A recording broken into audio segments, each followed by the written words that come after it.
গরু বিক্রি করতে না পেরে ভারতের হিন্দুরা মহাবিপদে। একটা হাসি দিতে মন চাচ্ছে। হা হা হা হা। ভারতের এমন শিরোনাম দেখে মন খুলে হাসতে মন চাচ্ছে। ইন্ডিয়াত বিজেপি সরকারে আইন করছেন 12 বছরের আগে গরু বলে কুরবানি করা যাইত না।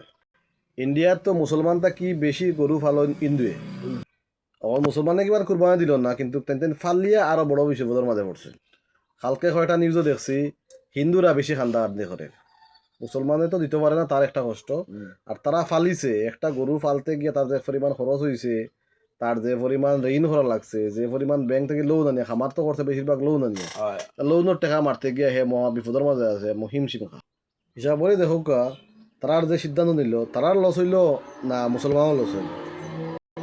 এটা এক খামারি আছে 40টা 50টা গরু ফালিছে, তার বছর শেষে তার খরচ কত, আর 12 বছর পর্যন্ত যদি গরুগুলো রাখে তাইলে ইটার খরচ হয় কত। আমরা মুসলমানে ফাটা এক যাব করলে খাওয়া যাইব নি, ফালিলে তো বিপদ। আর ইন্দুরে খুঁজে খুঁজে নিয়ে দেওয়া লাগে, জব করার কোনো সিস্টেম নাই।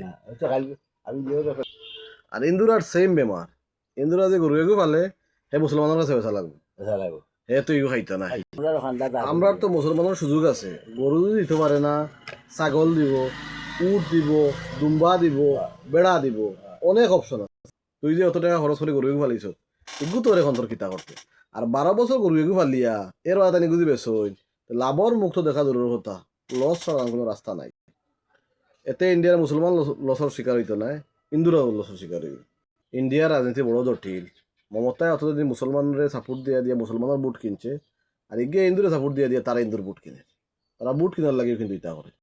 মুসলমানেরও কুরবানি বন্ধ হইতো না, মুসলমানে গরু পাইতো না তো কিন্তু ছাগল দিব, ছাগল পাইতো না তার যেটা সাধ্য মতো ফারে দিব, উট দিব, মহিষ দিব, যেটা দুম্বা দিব, অপশনের অভাব নাই। আমরা সিলেটও তো একসময় গরু দেব করা নিষিদ্ধ আছিল।